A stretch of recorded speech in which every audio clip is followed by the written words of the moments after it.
Welcome back to the Teach for the Heart podcast, where we tackle teaching challenges from a biblical perspective. Why are we here?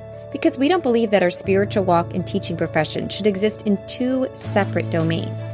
Rather, the hope we have in Christ should change how we approach everything, not just at home, but at school as well. So join us as we explore both the spiritual and practical sides of key teaching challenges, integrating them together so we can succeed at teaching, glorify God, and make a lasting difference in our students' hearts and lives. This episode is brought to you in partnership with the Herzog Foundation, and today I'm excited to talk about a question that we get a whole lot, and that is, what consequences would work for my school? And I'll say up front, I cannot tell you what would work for your school and for your situation and for your students, but what I can do is give you a whole variety of ideas that you can then pick and choose what would work for my school, what would work for my students, and what would work best with my personality. Now, before we get into the consequence ideas, there might be some of you that are saying, man, should we even be using consequences? They really seem out of vogue in today's society. And I would love to take time to talk about that here, but we don't have time right now. But I want to encourage you, if you have that question about that, we are going to link to an episode, a quick thought episode from the podcast that I did a while ago where I talk about, are consequences biblical and should we use them in our classroom? So if you're interested in checking that out, you can go to teachfortheheart.com/304 and we'll link to that there. So what we're going to do in this episode is first, I'm going to share a bunch of consequence ideas that we've compiled both from our team's experience and then from you guys. These are some ideas that have been shared in our Facebook group, in our mentoring groups, and we're going to share just a whole bunch of different classroom consequence ideas. Once again, the idea is not that you're going to use all of these ideas, but rather that you're going to listen for a few that are like, oh yes, that would work, or at least that's worth trying in our situation. After that, we have a few teachers that have recorded their ideas and suggestions. Some of them are our own team members and mentors, as well as some additional teachers. And so we're excited to share those with you as well. All right, so when you think about consequences, of course, you start out with just some really common ideas, right? Of course, there's the, standard detention or time off recess, right? Those are kind of more of your old school, and there's various thoughts on those, but of course, you have things like that. But we want to talk today about some ideas that go beyond kind of the standard. So the first I'm going to share is some ideas that have to do with restoring. In other words, making the wrong right. So first, you break it, you fix it. So in some cases, if a student breaks something or make a mess, then they're responsible for fixing it, right? This can also work sometimes if someone has hurt someone's feelings, considering how can they restore that or make it right. I love the idea, here's another idea, of practice academy, where teachers have students stay either during lunch, after school, or during free time, and they practice whatever they were doing wrong. So for example, if they throw something across the room, during practice academy, they practice crumbling up a Kleenex, raising the hand for permission, and walking it to the trash can. Here's another restorative consequence, requiring students to clean your room, okay? So in other words, you wasted the class's time and my time by causing a disruption, and so you're going to repay us by completing this task for me or cleaning the room. Here's another idea. Have students write up an action plan. So give the student, for example, this one teacher said, I give them 7 minutes to answer these questions. And so they're required to go through a sheet of paper and do some thought-provoking and answer some questions. So some of the questions you might ask would be, what is the reason you're filling out this action plan? What happened prior to the behavior? What goal would you make to help with this behavior in the future? Is there anything I can do as your teacher to help with the goal? So students would fill this out, sign it, and then turn it in, and then you could kind of keep that as documentation as well. Barbara shares that she sometimes has students in certain cases do a presentation. She said, I've had students do presentations to share with the class on what they should have done, on like what the appropriate behavior looks like. They have a few days to prepare. She said, though, this isn't meant to be like a shaming thing. She's like, we make it a really exciting thing where everyone applauds and it's a positive experience. Jeanette has a suggestion where you pay your classmate. So she has a classroom economy. And so if someone's disruptive, they have to pay the affected peers out of their tokens or their classroom economy. Another idea is discipline essays. It's kind of a similar idea to the action plan, but kind of something that they might do on their own where they're asked to answer some questions or some thought-provoking things about what they've done. So those are some examples of consequences that restore, but simply asking yourself, what would make this right might give you some creative ideas as well. Here's some more ideas on loss of rewards. So especially these can work especially well for schools where that really frown on, the term consequences or anything that seems punitive at all. You could like a loss of a reward can also work too. So you can have things that students earn, but of course, if they don't have the appropriate behavior or the requirements met, then they would not earn the reward. So, for example, Class Dojo points. Class Dojo allows you to give both positive and negative points. You can have certain awards that you plan that students earn, right? And if they don't meet the criteria, then they simply don't earn them. You could have fun activities that students have to earn. I know some teachers that do 3 minutes of talk time at the end of the class, but it has to be earned either by the whole group or by individual students. You can also do other fun activities. Some teachers will do like a free day Friday or other things, but that could be earned rather than automatic. Anthony says that he sometimes keeps students in at recess, which I know there's pros and cons to doing that, but he uses it strategically when students are missing assignments. So he announces who's missing assignments and have those students work on them during their recess time. Stephanie uses her classroom store and economy. So she awards tickets, but then she also removes tickets when there's behavior issues. And then Sarah says she awards his prize or no prize. So she says, if I am having a lot of issues with homework, I go through and check to see who's completed everything. And if so, I let them pick prizes from the prize bucket. Or sometimes she'll do a drawing and like randomly select someone of the people that have finished it. She says, I do this kind of non-predictably, but that way it incentivizes everyone to have their homework in because they never know when I'm going to award prizes for those that have already had it in. And she says her prize bucket is really small stuff like candy, erasers, tiny treats. So actually, it looks like I think Sarah gives it to everybody that has everything in, which I love that idea. Here are some other just additional kind of miscellaneous ideas that kind of fit in under logical consequences where kind of the idea of like the punishment fits the crime. So here's one, have students stay after school. So they have to stay after school for a certain amount of time to either make up homework or assist you, or maybe complete their action plan. Plan makeup work times. So you can have designated times for students to make up missing work, maybe during free time or a fun activity. Moving seats is a logical consequence, right? If a student is being disruptive with those around them, you might move their seat. Taking away phones or having a phone jail for students who are using cell phones inappropriately. It might make sense occasionally to make a student sit alone, so sitting in the back of the room or off to the side where they can't disrupt the rest of the class for a temporary amount of time. Withholding access to class materials. So if students aren't using class materials appropriately, then they lose the privilege for a little while. Parent involvement can be really effective in certain cases where a phone call home is made. Rosemary says that she really likes to have the child or the teen on the phone with you. So she has the student explain to their parents and share their action plan. So she kind of pairs some of these together where they make an action plan, they call the parent together, and the student tells the parent what happened. I love that. That takes a little bit more effort, but there's really a lot of good things going home there, and then everyone's on the same page. Alex recommends an immediate redo. So she says one of the best consequences for her is having students redo something. So if they come into the room really loud, she has them go back out and come in quietly. Same thing for backtalk or disrespect, asking them to say it again respectfully. Tina has them redo after class. So this is a little bit similar to Practice Academy, but way more quick. So she'll have the students stay a few minutes after and do whatever they need to do over again until they get it right. Or she'll have a conversation with them, depending on the situation. She says, I do not take a recess, but she'll use this during specials time or other times where she can redo it really quick after class. A few more ideas before we get to the ones that other teachers have recorded for us. So here's another one. Have students walk laps at recess. So this is a great alternative to taking away recess time. It does limit their fun, but it keeps them still getting up and moving around. Don't forget your school-wide discipline system. If your school has any type of discipline system, demerits, detentions, office referrals, whatever system that the school has, don't forget about that or be afraid to use it. Anthony says he likes to give students a break. So he says, I send them out when they're out of bounds, tell them they can come back when they're ready to participate properly or follow a norm. And they normally do that pretty quickly. Of course, you have to be strategic.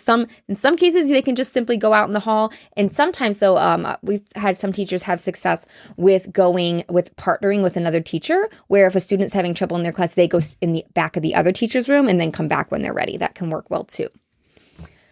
Some teachers recommend holding your own lunch detention, requiring students to eat in your room if necessary.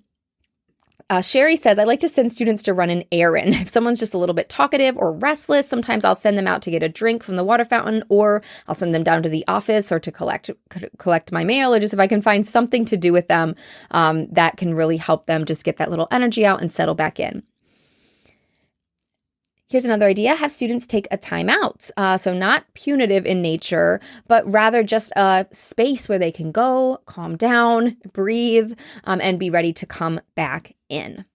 So these are just a few classroom consequences ideas. There are so many more, and we talk about consequences a lot and give lots of ideas in Classroom Management 101. We also have a free classroom consequence ideas list that lists a lot of these ideas and some additional ones. So if you want to get that ideas list, you can get that in the link for this episode, which is at teachfortheheart.com/304. I also hope that you'll hop over there and share what you are using for consequences. And so you can share that in the comments and we'll grow the list even further. All right, we're going to take a quick break. And when we come back, we're going to be sharing some clips of teachers that are both in the classroom and also some from our mentor team here at Teach for the Heart on what their best consequence ideas are. So we'll share those right after this break. This episode is brought to you in partnership with the Herzog Foundation. And one of the things the Herzog Foundation is seeking to do is to help create new Christian schools and homeschool co-ops. So if you have ever considered starting your own school or even just wish that that was a possibility, I encourage you to check out the resources available for free with Schoolbox. With Schoolbox, you can get free access to resources, courses, and if you're serious, even a mentor. So find out more and sign up at hfschoolbox.com. That's hfschoolbox.com. Now back to the conversation. Hi, my name is Lauren, and I teach high school social studies. Classroom consequences. This is quite difficult for me, actually. I do not think I've mastered this by any means, but I think sometimes we overlook the simple solutions and we forget to look for what really matters to our kids. So just a simple thing that I have found that works is if we're having a class discussion that they've had to do work ahead of time to prepare for, if they come in that day and they haven't finished their work, I've just said to them, hey, you know what? Life happens. It's okay. Step into the hallway and finish your work before you come and join us. And at first, I didn't want to do that because I didn't want to embarrass the student. It felt like I was calling them out. And then I realized, wait a minute, I'm not embarrassing them. I'm not singling them out. I'm not shaming them. I'm saying this was the expectation. And if you didn't meet it, it's okay. Go do the hard individual work now. You have to do that before you join us. And that teeny bit of a walk of shame, I think really is a consequence for them. And not only that, but I found that it really does raise the bar academically for the kids in the room. They know that the people in that room are the kids who've put in the work, that there aren't freeloaders. There aren't the kids sitting there just trying to scribble things down that really haven't put in the work. And it also makes them feel quite scholarly to be like, oh, I do have to prepare for this serious academic discussion. And of course, just trying to generate enthusiasm around the discussion itself is really helpful too in motivating that good academic work. Hi, my name is Sarah, and I teach Spanish class. I actually taught kindergarten through 12th grade, but the student that I'm going to be talking about today was a middle schooler. He was particularly mischievous, and one day my hands were really cold. It was during the middle of winter, and he took a look at my hands and told me I had old lady hands. And I said, oh my goodness, that is kind of insulting. And I could have just wrote this child up, which happens to him pretty frequently. And I said, you know what? I'm not going to write him up. I think that this is time to do something different. So I decided to try to connect with him on a human level. And I said, that kind of hurt my feelings. I think maybe you should consider writing an apology letter to me. And if you don't do that, then we'll look at other options tomorrow. Um, and so I think he was grateful that he did not get written up because he would have had a detention had I done that. And he spent time writing the apology letter to me. And actually, instead of an apology letter, he actually wrote a really kind poem about my hands. And so I think sometimes we just have to take a moment to connect with our students on a human level and let them know that the people they're impacting have feelings too. And sometimes that's just letting them know that we have feelings as well. Hi, my name's Jonathan, and I teach third grade, so we're looking at elementary school. And for elementary school, let's keep in mind the mindset of a child. And what does that mean? That means recess is the fountain of life. They want it, and they don't want to lose it. At least that's true for most students. So with that in mind, here's my approach. When I have a kid or 2 kids or 3 kids, however many it happens to be, who might be making a poor choice during class, instead of losing class time for all students at that moment, I might just make a quick comment. Hey, Joe, Susie, Mark, check in with me at recess. And then I keep teaching. Now, the first time they may wonder what's going on, and we go through our day. Now, when recess comes and I take my young little students, scholars out to recess, you know, those 3 students are going to hang out with me. We're going to go back to class and I'm going to check in with them and say, hey, why do you think you're here with me right now? And depending on the grade, depending on their level of reflection, they may say, I don't know. Or they might say, yeah, because I was doing that and I shouldn't have. Odds are the first time it's going to be, I don't know. But it gives you a chance to say, okay, what happened right before I said you were going to hang out with me during part of recess? Hopefully that triggers it. If not, coach them through it. Then once they find out what they were doing, maybe they were shouting out, maybe they were writing notes when they weren't supposed to, whatever it was, then you say, okay, great. That's what you were doing. What's the expectation? Get them to say what you expect of them. Finally, and this is a key step, finally say, okay, what's your plan next time? Get them to articulate what they're going to do right next time. As soon as they're done with that process, give them a thumbs up, fist bump, send them out to recess, and repeat as necessary. Hello, my name is Alex, and this tip comes from when I taught junior high. So a meaningful classroom consequence that I used was after I gave students a warning, if the behavior continued, I would have them fill out what was called a behavior think sheet. And it was basically an opportunity for them to reflect on their behavior and how it was affecting those around them, how it was affecting the classroom environment, and what they would do to change their behavior. So they would fill that out. And I never had any trouble with kids filling it out because the next step in the consequences was a call home. And so I let students know, hey, if that doesn't get filled out, I'm just going to automatically go to the next one. So it always would get filled out. And then I would keep that in their file folders. And it was really good behavior data. And it was kind of written in their own words, which was helpful. Hope this helps. Hi, I'm Becky, and I teach third grade, although this is a consequence that I've used for kindergarten through fifth grade and would likely work above those grade levels as well. And that is the inability to move on to a preferred task. It's a consequence that I find works quite well for those expert work avoiders we all know. So when little Joey is struggling to stay focused and complete his math worksheet, I'll come by and I'll let him know that once he's done with his math worksheet, he can move on and do math on the computer program, because for some inexplicable reason, math is more enjoyable on a computer screen. Or when Susie is really having a hard time writing down her thoughts and making progress on her writing project, I'll come by and let her know that the class is transitioning to our review game, Quizlet Live, a highly motivating review game that I use for students, and that she can join us when she's made enough progress. So having those carrots out there and letting students know that they are in control of the end result, whether they choose to avoid the work or whether they choose to move forward and get the reward of the preferred task, is completely in their control. That's a consequence that I've found works incredibly well for a lot of students. I hope you've enjoyed this episode and have come away with a few ideas for consequences that just might work out in your classroom. Once again, recommend grabbing the list that you can download and reference for easy access. You can get that at teachfortheheart.com/304. This episode has been brought to you in partnership with the Herzog Foundation. Of course, all the views and opinions expressed in this episode are our own and do not necessarily reflect those of the Herzog Foundation. If you've enjoyed this episode, I hope you'll share it with a friend or colleague and invite them to like and subscribe to the podcast as well. Thank you so much for being with us. I look forward to speaking with you again soon. In the meantime, teacher, remember, God is at work in you and through you, and He's using you to make a difference. Keep your eyes on Him and teach for the heart.